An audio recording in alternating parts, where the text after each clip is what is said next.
कह रहे हैं परिधि ही, परिधि उसको कहते हैं गोलस्य ऊपरी भागस्य, जो गोल लोक लोकांतर जो है वो सब कैसे बनाए हैं, गोल बनाए हैं, सबकी आकृति गोल है।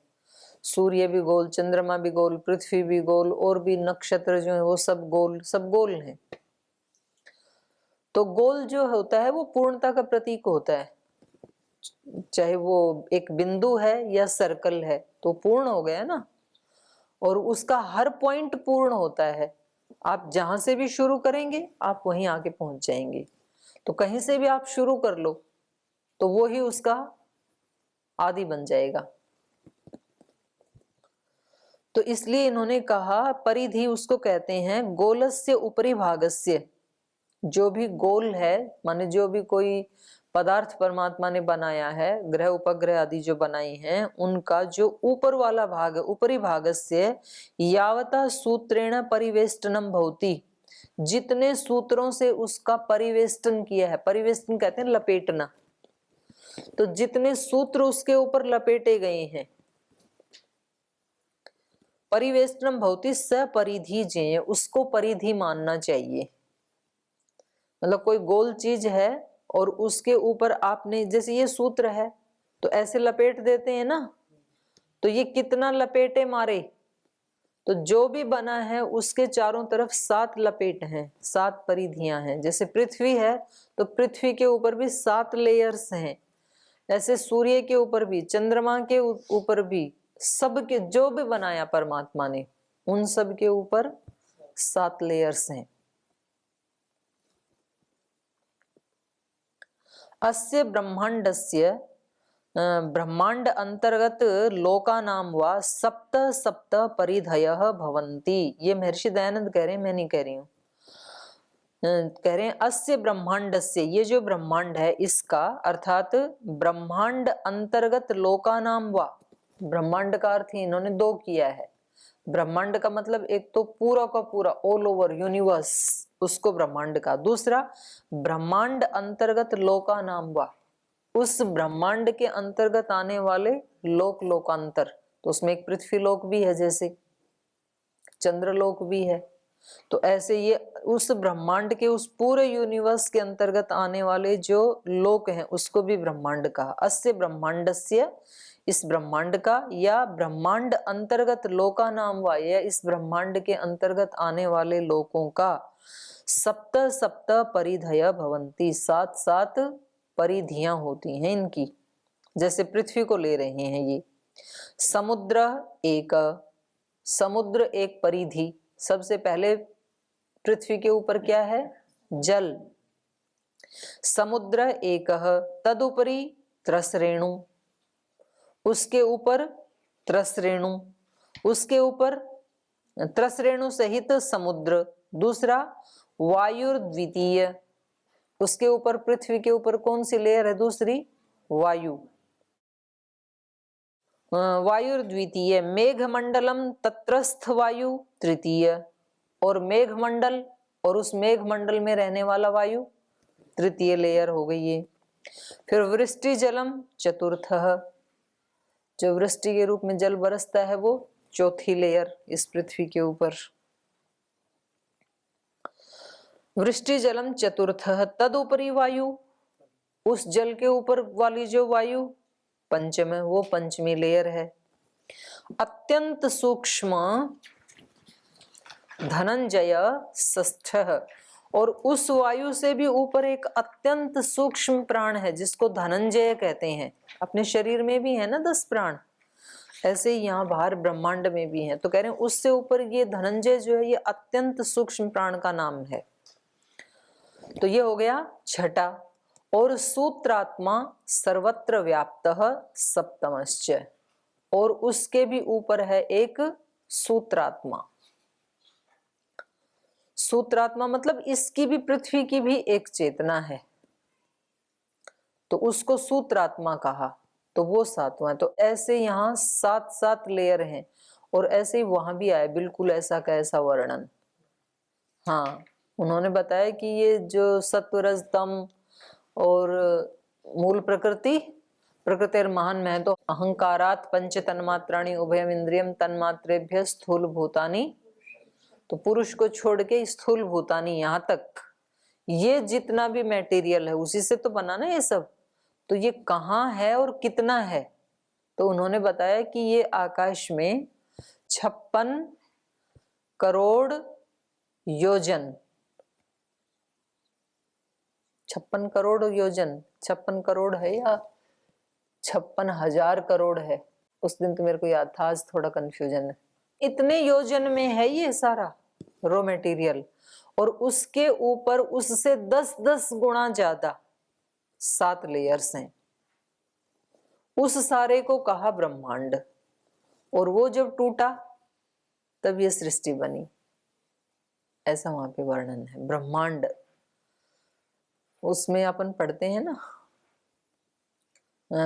ईश्वर स्तुति प्रार्थना उपासना का दूसरा मंत्र, हिरण्यगर्भ समवर्तताग्रे। अग्रे सृष्टि के आदि में हिरण्यगर्भ समवर्तत, इस सृष्टि के आदि में हिरण्यगर्भ था, एक ऐसा गोलक था कि हिरण्य है गर्भ में जिसके, उसको कहा हिरण्यगर्भ। और हिरण्य का मतलब ये ही है, ये इतने सारे पदार्थ, 23 पदार्थ हो गए ना। यहाँ 21 कहा है जो समिधा बनी, सप्तत्रिंश कहा ना यहाँ पे, त्रिसप्त कहा यहाँ पर। और वहां वेद में भी यही मंत्र है, ये त्रिसप्ता पर्यंति विश्वा। अथर्ववेद का है ना पहला ही मंत्र, ये त्रिसप्ता पर्यंति विश्वा रूपाणि बिभ्रत वाचस्पतिर्बला तेषाम तन्वो अद्य दधातु मे। तो ये ऐसा कैसा ही वर्णन वहां है। हाँ जी। ओम दीदी जी, सादर प्रणाम जी। दीदी जी, आपने बताया अभी कि जो हम हवन करते हैं वो भगवान का भोजन है, लेकिन भगवान तो अपने आप में परिपूर्ण है, उसको भोजन की आवश्यकता नहीं होती है, हम सुना है। तो हम लोग भोजन कैसे दे पाएंगे भगवान को? तो भगवान का रूप ये सारी सृष्टि है ना। तो जो हम यजन करते हैं तो वो हमारी आहुतियां फिर वायु के पास जाती हैं, वायु से बादल को जाती हैं, बादल से ऊपर फिर जल को जाती हैं, वो फिर घनीभूत होकर के वृष्टि करते हैं। तो ये जो सारी सृष्टि है ये ही भगवान का रूप है, ये ही उसका भोजन है, इसको बढ़ाना। तो इसलिए भगवान को यहाँ क्या कहा, यज्ञ रूप कहा, यज्ञम कहा। भगवान कोई मनुष्य नहीं है, कोई ऐसी आप सोचें कि कोई आकृति है और उसको कुछ आवश्यकता है नहीं, वो तो पूर्ण है।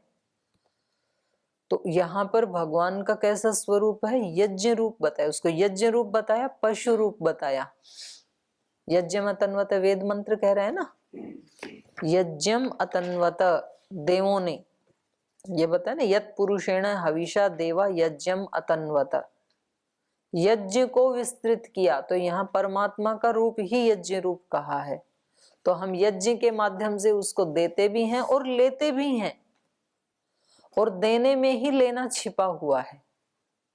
अगर हमें भगवान से लेना है तो हम भगवान को दें, यदि हमें माता पिता से लेना है तो हम माता पिता को दें, यदि हमें गुरुजनों से लेना है तो पहले गुरुजनों को हम दें। ये भी वेद ही बता रहा है, देहि में ददामि ते, ये सामवेद का मंत्र है।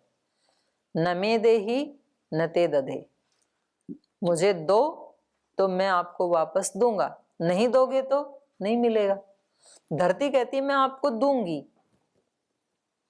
अनंत गुणा दूंगी, लेकिन पहले आप मुझे दो। तो पहले तो बीज तो बोना पड़ेगा ना, लेने के लिए पहले देना पड़ता है। अगर नहीं दोगे तो नहीं मिलेगा। फिर अगर बीज नहीं बोओगे तो आपको पृथ्वी आपको 1000 गुणा करके देगी, लेकिन पहल आपको करनी पड़ेगी, देना आपको पड़ेगा। पहले पृथ्वी को बीज आपको बोना पड़ेगा। आपको किसी से सम्मान चाहिए तो शुरुआत अपनी तरफ से करनी पड़ेगी। पहले आप दो किसी को सम्मान, तो वहां से सम्मान मिलेगा। आपको धन कमाना है तो आप पहले इन्वेस्ट करो वहां पे, तो फिर आप 1 करोगे तो आपको 10 गुना मिलेगा। आपको दूसरे लोगों से सेवा चाहिए, प्रशंसा चाहिए, तो पहले आप शुरुआत करो, आप उनकी सेवा करना शुरू करो, फिर वो आपकी सेवा करेंगे। आज पतंजलि की सेवा करोड़ों लोग कर रहे हैं, लेकिन उसकी शुरुआत पहले श्रद्धेय स्वामी जी और पूज्य आचार्य जी ने की। उन्होंने पहले लोगों की सेवा करना शुरू किया, तो अब लोगों ने पतंजलि की सेवा करनी शुरू कर दी। तो शुरुआत हमारी तरफ से होनी चाहिए। जैसे मानो हम गाय की सेवा करते हैं, तो फिर गाय हमारी सेवा करती है, हमें दूध देती है, मक्खन देती है, दही देती है। तो ऐसे ये सृष्टि, पूरी सृष्टि ही भगवान है, भगवान का ही ये सगुण साकार रूप है। जैसे हम आत्माओं का ये शरीर सगुण साकार रूप है, आत्मा का तो कोई रूप है नहीं। हम आत्माओं का रूप क्या है, इस शरीर को ही हमारा रूप कह दिया जाता है उस व्यक्ति के नाम से। तो ऐसे ईश्वर तो कोई सगुण साकार चीज है नहीं, वो तो एक महान शक्ति है, ऊर्जा है, एनर्जी है एक। पर उसका यदि सगुण साकार रूप देखना है तो ये सारी सृष्टि ही उसका सगुण साकार रूप है। तो उसको देने का मतलब क्या है, इस सृष्टि को देना, और इस सृष्टि के देने में हमारा लेना छिपा हुआ, इसलिए हम देते हैं। व्यक्ति यज्ञ करता है तो उसको वो जितना यज्ञ करता है उससे हजारों गुना ज्यादा उसको वापस मिलता है, तब तो किया जाता है यज्ञ। यदि अग्नि में डाल के नष्ट हो जाए तो तब कोई भी यज्ञ नहीं करेगा, क्योंकि मनुष्य स्वार्थी है।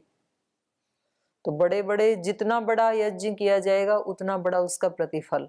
तो इसलिए बड़े बड़े राजे महाराजे बड़े बड़े यज्ञ याग करते थे स्वर्ग आदि की प्राप्ति के लिए, कि पृथ्वी के तो सारे सुख मिल गए, अब हमें स्वर्ग के सुख चाहिए, तो फिर वो अश्वमेध आदि यज्ञ करते थे। अब पूछो, आपको क्या पूछना है? जी दीदी जी, अपने यहाँ के वैज्ञानिक मानते हैं कि जो हवन करने से पर्याप्त मात्रा में मतलब कम घी में बहुत ज़्यादा ऑक्सीजन उत्पन्न होती है, जिससे पूरा एटमॉस्फेयर शुद्ध हो जाता है। उसी के कारण वर्षा होती है। और पुराने ज़माने में बड़े बड़े राजा अश्वमेध यज्ञ करते थे, उसका मेन कारण यही था कि यज्ञ होगा तो वहाँ का वातावरण शुद्ध होगा और वर्षा होगी और धन धान से परिपूर्ण राज्य होगा। तो सब लोग ऐसा हवन करते नहीं थे, तो इसको देवताओं से जोड़ दिया गया, जिससे हमारा हिंदुस्तान जो भाव प्रधान देश है, देवताओं को मानता है, भगवान से डरता है। तो जो वैज्ञानिक थे हमारे पुराने ज़माने के ऋषि मुनि, उन्होंने इसको भगवान से जोड़ दिया कि आप यज्ञ करिए तो धन धान होगा और सुख संपत्ति आएगी, जिससे प्राकृतिक रूप पर अपने आप वातावरण शुद्ध हो जाएगा और धन धान और वर्षा होगी। तो ये जो आप बता रहे हैं कि साइंस इसको जानती है, कि तो साइंटिफिक रीजन है इसका, तो इसका उत्तर आप सुन लो। इसका ऋषियों की तरफ से उत्तर ये है कि जो आप केवल वर्षा के लिए यज्ञ कह रहे हैं ना, ये तो बहुत छोटा यज्ञ का बायो प्रोडक्ट है, आप ये समझ लो। वास्तव में जो यज्ञ और उसका प्रभाव है वो तो इस बारिश से अनंत अनंत गुना ज्यादा है। ये ऐसा ही है जैसे कोई व्यक्ति यूं कहे कि जी योग करने से तो मेरे घुटने का दर्द चला गया, मेरा बीपी ठीक हो गया, मेरा शुगर ठीक हो गया। तो ये बीपी शुगर मोटापा ठीक होना योग का, ये तो बहुत छोटा सा योग का अंश है। वास्तव में योग से और क्या क्या हो सकता है, कितने अद्भुत परिणाम और कितनी अनंत संपत्ति मिल सकती है, इतना बड़ा योग का स्वरूप है। तो यज्ञ का इतना बड़ा स्वरूप है कि वो केवल बारिश के लिए नहीं करते थे हमारे जो साइंटिस्ट थे या हमारे जो ऋषि थे। बारिश तो एक काम है, उसके अतिरिक्त और क्या हो सकता है, तो वो थोड़ी देर आप यज्ञदेव जी के पास बैठ लेना, ये बताएंगे आपको ना। तो ये वास्तव में ही पूरे ब्रह्मांड से जुड़ी हुई ये जो यज्ञ है, ये वेद में ही आया। ये भुवनस्य नाभि, जैसे हमारे शरीर की नाभि है ना, सेंटर पॉइंट, उसी तो से तो पूरे शरीर का विस्तार हुआ है। और उसी शरीर में अनंत अनंत शक्तियां हैं जो ऋषियों ने अभिव्यक्त करके दिखा दी अपने अपने जीवन से, कि इस छोटे से शरीर में ब्रह्मांड में कितनी शक्ति हो सकती है। तो वो जो नाभि है, वो नाभि कहाँ है, इस ब्रह्मांड की नाभि कहाँ है, सेंटर पॉइंट क्या है जिससे ये सारा चल रहा है, उसको यज्ञ बताया। और उसको गीता में भी यज्ञ बताया। तो इसको आप सामान्य भाषा में ऐसे समझ सकते हैं कि जो भी हमारे जीवन के श्रेष्ठतम कार्य हैं वो सब यज्ञ हैं। यज्ञ का मतलब केवल यज्ञशाला में करते हैं उतना ही नहीं है, वो भी एक पवित्र काम है, पर हम अत्यंत पवित्रता से जो भी हमारे जीवन के श्रेष्ठतम कार्य हैं, श्रेष्ठतम विचार, श्रेष्ठतम भाव, श्रेष्ठतम योजना, श्रेष्ठतम वाणी, श्रेष्ठतम कर्म, वो सब यज्ञ हैं। और उन सबको मिला के हमारा जीवन यज्ञ बनता है।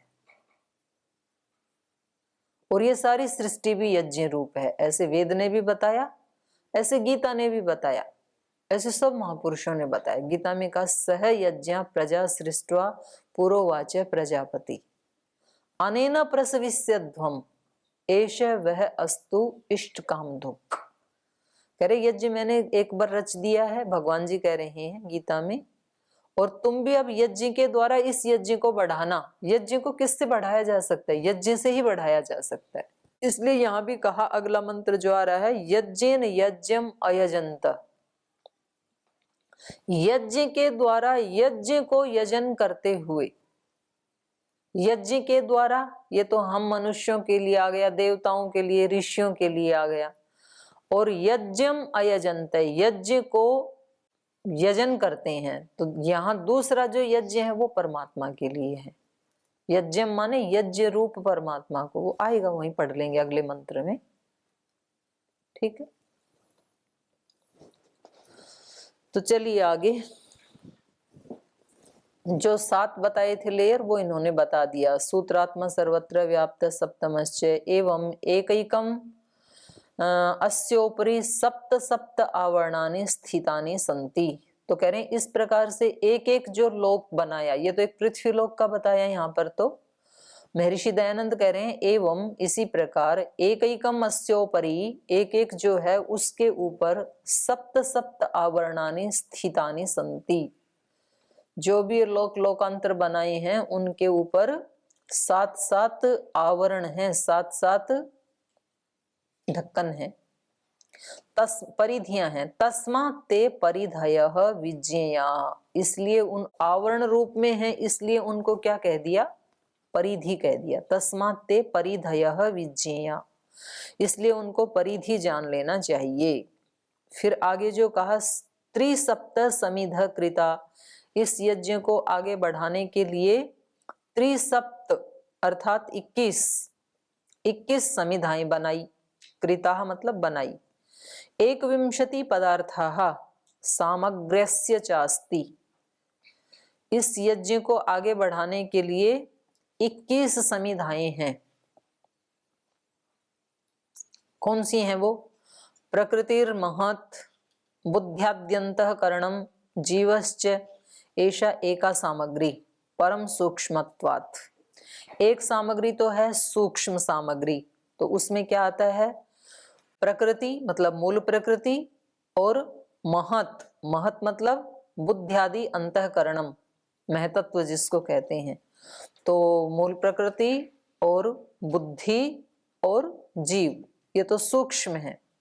जीवश्च ऐसा एका सामग्री, ये एक प्रकार की सामग्री है। ये कैसे हैं? परम सूक्ष्मत्वात्, परम सूक्ष्म है ये।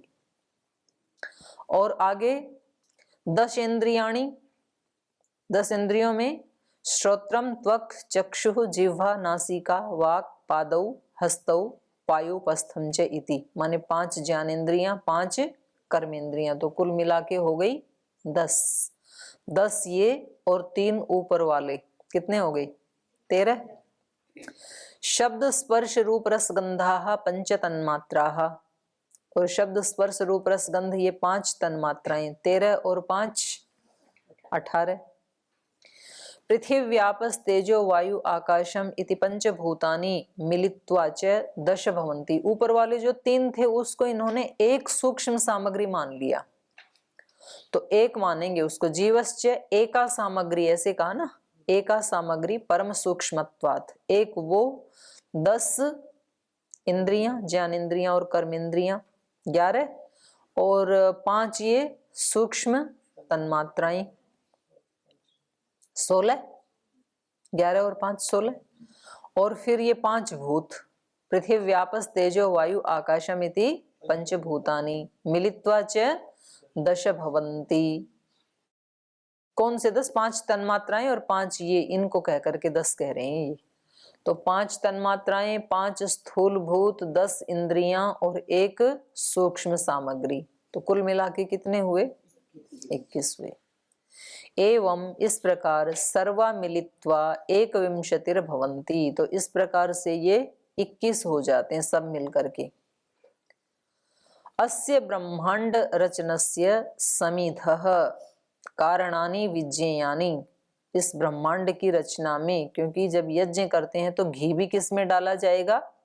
समिधा में तो डाला जाएगा। तो पहले तो समिधाओं का ही तो चयन किया जाता है।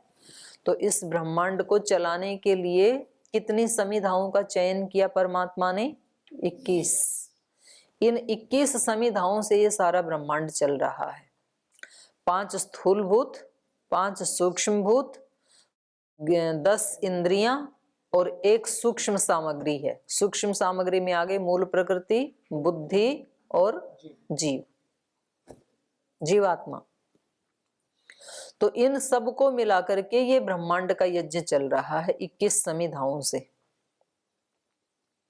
एवं सर्वा मिलित्वा एकविंशतिर्भवन्ति अस्य ब्रह्मांड रचनस्य समिधः कारणानि विज्ञेयानि येषाम् अवयव रूपाणि तु तत्वानि बहूनि सन्ति इति बोध्यम्। और ये जो 21 हैं, एतेषाम् अवयव रूपाणि तु तत्वानि, इनके जो अवयव रूप तत्व हैं। अब जैसे पंचभूतों से कितनी वस्तुएं बनी? वो तो कितने हैं? बहुनी, अनंत हैं वो तो। ये तो मुख्य मूल तत्व बताए हैं 21 समिधाएं। तो अब इनसे एक एक से कितने बने? केवल पृथ्वी से ही कितनी वस्तुएं बनी? पार्थिव वस्तुएं तो कितनी हैं? पार्थिव वस्तुएं कितनी हैं? अनंत। गाय, भैंस, भेड़, बकरी, जितने पशु पक्षी, मनुष्य, जितने भी शरीर हैं और जितनी वस्तुएं हैं, पेड़ पौधे, पहाड़ पत्थर, ये सब क्या है? पार्थिव। जिसका भी कोई मूर्त रूप दिखाई देता है वो सब क्या है? पार्थिव। तो वो कितने हैं? अनंत। तो ये तो एक पृथ्वी के ही अनंत हो गए, तो ऐसे बाकी के भी। तो इसलिए कहा एतेषाम अवयव रूपाणि तु तत्वानि बहूनि सन्ति इति बोध्यम। इन सब के 21 जो समिधाएं हैं, इनके अवयव रूप तत्व तो बहूनि सन्ति, बहुत सारे हैं, इति बोध्यम, ऐसे जान लेना चाहिए। तद इदम येन पुरुषेण रचितम तम यज्ञ पुरुषम पशुम सर्वद्रष्टारम सर्वैः पूजनीयम देवाः विद्वांसः ध्यानेन बध्नन्ति। तो कह रहे हैं तद इदम, उस इस यज्ञ को, येन पुरुषेण रचितम, जिस पुरुष के द्वारा ये यज्ञ रचा गया है, रचितम तम यज्ञ पुरुषम, यहाँ उस पुरुष को ही क्या कहा? यज्ञ पुरुष। यज्ञ को रचा, जिस ब्रह्मांड को रचा वो ब्रह्मांड भी यज्ञ रूप, और जिस यज्ञ रूप ब्रह्मांड को रचने वाला पुरुष है वो यज्ञ पुरुष। तद इदम येन पुरुषेण रचितम, जिस पुरुष के द्वारा ये रचा गया, तम यज्ञ पुरुषम, उस यज्ञ पुरुष को, पशुम, उसको, उस पशु को, पशु का मतलब सर्वद्रष्टारम, उस सर्वद्रष्टा को, सर्वैहि, सबके द्वारा, पूजनीयम, उस पूजनीय को, देवा विद्वांसः, देवता और विद्वान, ऋषि योगी, ध्यानेन बध्नन्ति, कैसे बांध लेते हैं? ध्यान के द्वारा। तो उसको बांधने का एक ही तरीका है, ध्यान से उसको बांधा जा सकता है। ध्यान मतलब क्या? ध्यान मतलब ध्यान। तो बोला जाता है ना ध्यान से खाना, तो ध्यान से खाने का मतलब क्या? अवेयर होके खाना, जागरूकता पूर्वक, ध्यान से जाना। ध्यान से जाना मतलब क्या? जागरूक होके जाना। जागरूक होके जाने का मतलब क्या? एकाग्र मतलब क्या? एकाग्र या ध्यान का मतलब है अपने स्वरूप में स्थित होकर के। ध्यान का मतलब इतना ही नहीं है कि भाई इतना ध्यान रखना ठोकर ना लग जाए, इतना अर्थ नहीं है ध्यान का। इतना तो व्यक्ति बिना ध्यान के भी कर ही लेता है, बिना ठोकर का ही पहुंच ही जाता है ना। ध्यान का मतलब है अपने स्वरूप में स्थित होके जाना। अपना स्वरूप मतलब क्या? शरीर भाव में स्थित होके मत जाना, आत्म भाव में स्थित होकर के जाना। आत्म भाव में स्थित होने का मतलब क्या? कि आपको चलते समय ये पता लगे कि ये शरीर एक इंस्ट्रूमेंट मुझे मिला है और देखो अब मैं इस इंस्ट्रूमेंट को चला रहा हूं और ये मेरे आदेश से चल रहा है। मैंने इसको आदेश दिया है कि ये ऊपर जाए भोजनशाला में और देखो अब ये सीढ़ियां चढ़ रहा है कैसे ये शरीर। इसको अवेयरनेस कहते हैं। जब आप पढ़ रहे हैं तो मेरे पास भगवान ने ये एक ब्रेन दिया है, मस्तिष्क दिया है, एक यंत्र दिया है और मैं अब इसका प्रयोग कर रहा हूं और इसके प्रयोग से अब मैं अपने ज्ञान को बढ़ा रहा हूं। मैं आत्मा, इसको ध्यान कहा है। तो इस ध्यान से जो विद्वान हैं, जो योगी हैं, वो उस परमात्मा को बांध लेते हैं। क्योंकि जब ये स्वयं अपने स्वरूप में प्रतिष्ठित हो गया तो खुद को जान रहा है, प्रकृति को अलग जान रहा है, इन दोनों को चलाने वाले उस परम पुरुष को भी जान रहा है, साथ ही साथ अनुभव कर रहा है। तो ये ही ध्यान है। इस ध्यान के द्वारा वो बांध लेते हैं।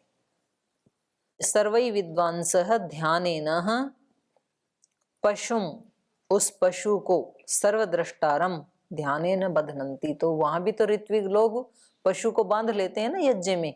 तो पशु क्या है? वो परमात्मा ही है।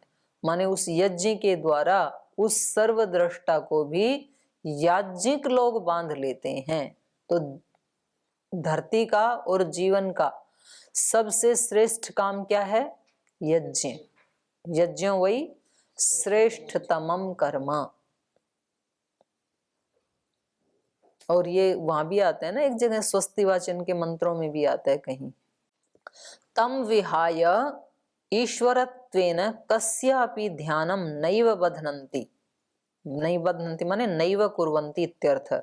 कह रहे हैं ये जो याज्ञिक लोग हैं, ये विद्वान जो लोग हैं, ऋषि लोग हैं, तम विहाय, उस एक ईश्वर को छोड़ करके, ईश्वरत्वेन, ईश्वर के रूप में, कस्यापि ध्यानम नैव बध्नन्ति, ध्यान के द्वारा ईश्वर को छोड़ के ईश्वर के स्थान पे और किसी को नहीं बांधते।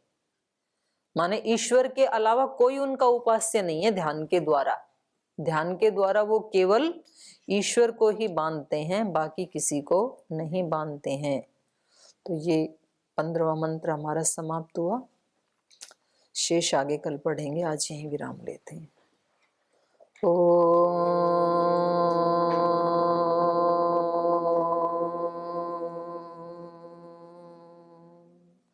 शांति शांति शांति। श्री गुरुभ्यो नमः।